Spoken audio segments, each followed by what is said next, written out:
Hi, this is Michael Yardney and welcome to the next Rich Habits, Poor Habits webcast with Michael Yardney and Tom Corley. I'm in Australia and welcome to this week's chat, Tom Corley in the United States. It's great to be back, Michael. Thanks for having me on again. We had great feedback from last week's video, so we're looking forward to doing this on a regular basis.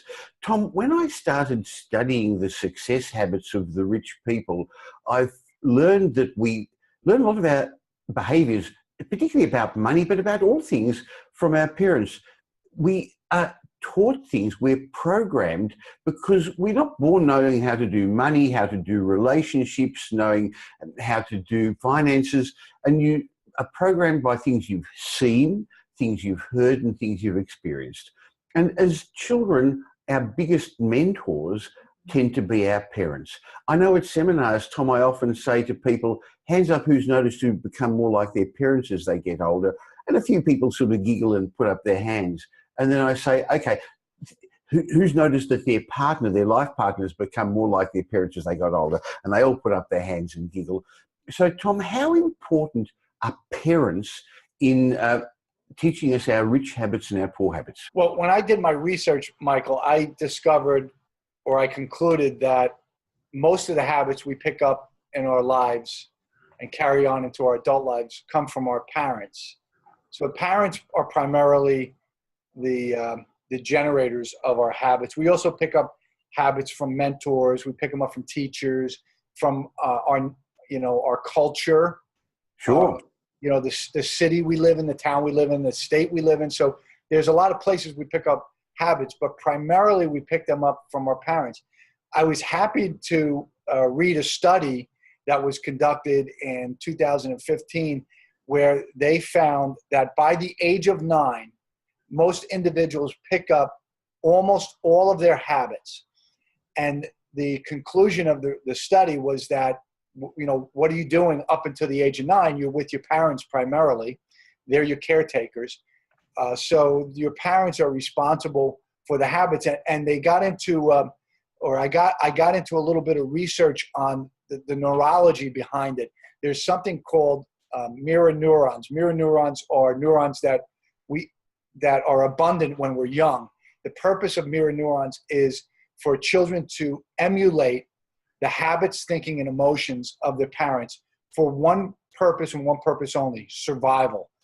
You're not going to do anything as a child that your parents don't do because these mirror neurons are there to force you to emulate your parents' behavior.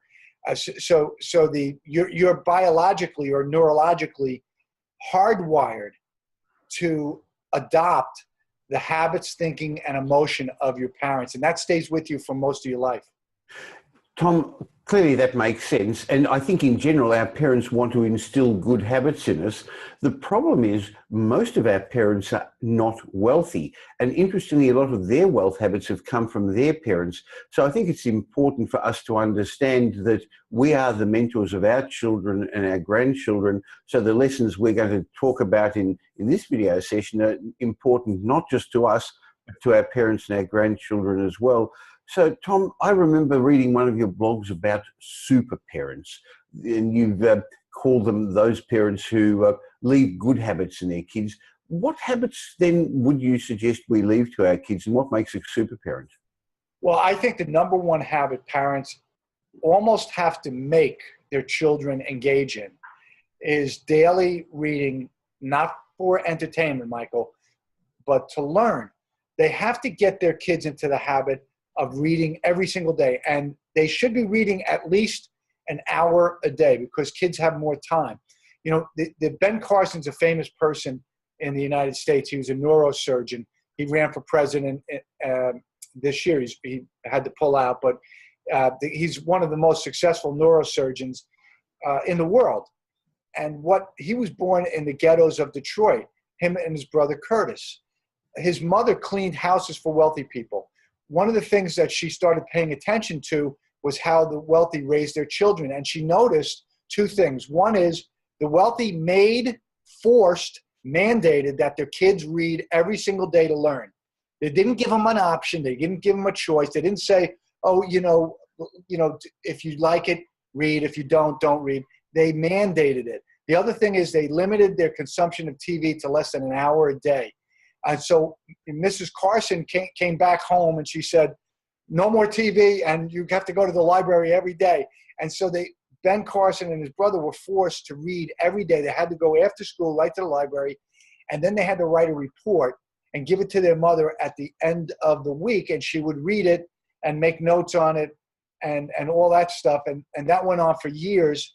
And Ben Carson went on to become, he decided that, hey, if I'm going to read about successful people. And he stumbled on more than one book where the successful person was poor. And he said, they were so poor, they had their education was worse than mine. And I said, if they can become rich, why can't I become rich? And that set him on the course of becoming successful. So number one thing parents need to mandate, it's not an option. You have to make your kids read every single day, at least an hour a day to learn. Tom, it's interesting because successful people carry that on in adulthood. One of the habits I've found of successful people is that they're continuously learning. They're voracious learners. They keep reading or listening to podcasts or watching videos, but not for entertainment, for education.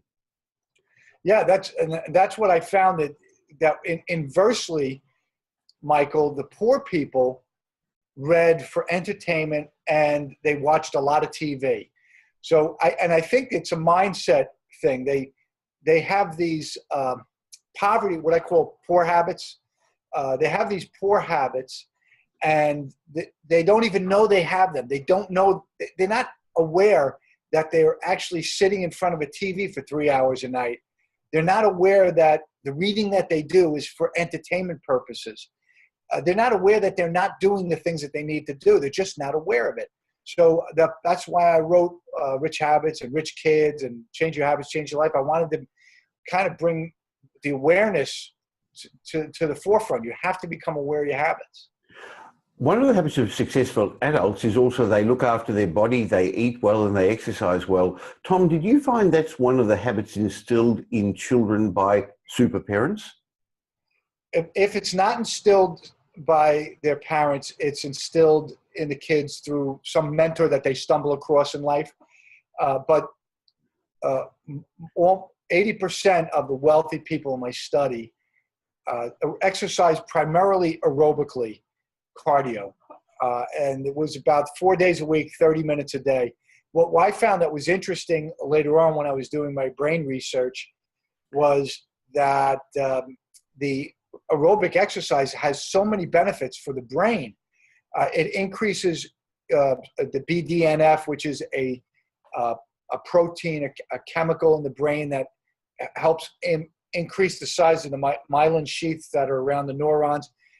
It actually increases the number of neurons, new neurons that are born every day. So it didn't matter if you were rich or poor. If particularly if you were poor and you were exercising, that was a rich habit that you had. You were actually increasing the number of brain cells and the health of your brain cells.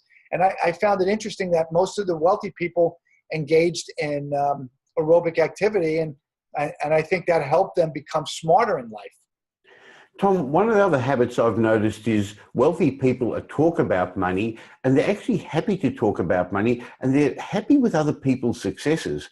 While one of the poor habits of adults is they don't like talking about money. They don't like seeing other people's successes. I guess this is also shown to their children, where they will either speak ill, like dirty money, filthy rich, or he must have robbed or stolen or be a drug dealer to get wealthy, or the opposite. They actually don't talk about it at all, and then people think it's a bit of a taboo habit. So the things you say and do about money are also important with your children, aren't they, Tom? I think that it's critical for parents to have conversations with their kids about money. As soon as they reach the age of 12, that's when they should be opening up a bank account for them, maybe even helping them invest in stocks, even if it's 10 shares of stock in some company.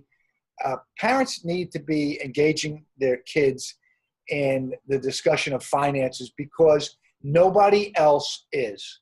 Nobody's talking to the kids about it, not in the school system. I can tell you in the United States, no one talks about money in the Neither school here, system. Tom. Same. So I think that because the education system it's a major fail in the education system, I think parents have to step up. And nobody likes to talk about money when they're poor, Michael, because it's almost admitting that you're incompetent because you have no money and you're having this conversation with your kid about money, and you can't help but feel like you're inadequate discussing money because you're poor. What gives me the right to have a conversation with my kid about money when I'm so miserably inept at creating more money? So I think that's the problem with poor people.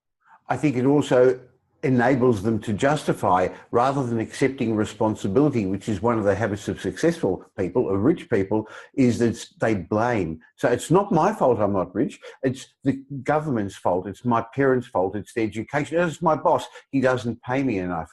And so therefore they don't take responsibility. Poor people don't. They blame others. They're victims. And I've found there's no such thing as a rich victim. So I've noticed successful people instill responsibility in their children rather than teach them to blame, Tom. Well, you're absolutely right. And that's why my research has come under some intense criticism from certain groups that have either an agenda where they're tied into making money off of the poor people, or they view poor people ideologically as just victims of society. I've gotten a lot of criticism because what my research says is you are the cause of your own poverty. You and you alone, nobody else. So that's not easy to take, is it, Tom? I don't want to hear that. No, who does? I mean, when I heard it, to be honest with you, when I was doing my research, I was under the impression that rich people were evil, money-grubbing, bad people. And what I found out was the exact opposite. So now I know better. I know that rich people are actually much better people than most people. They contribute more to society. They employ people. They're generous. And so I think it's a limiting belief that poor people have. I think it's a crutch that they lean on. Hey, you know what?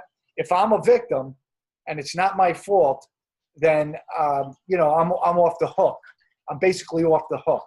So if Tom Corley comes along and says, "Hey, it's your habits. It's not Wall Street. It's not the government policies. It's not rich people. It's you. You're the problem." They don't like that because who likes to look in the mirror and say, I'm the problem. Tom, there's so much more to talk about parents, parenting, rich habits, poor habits with children that I'd like to continue this in another session. Would that be okay? I would love to, Michael. Thanks. So thank you very much for taking the time to have a chat with me about this. And we'll come back next week. And next week, I want to actually look at another rich habit.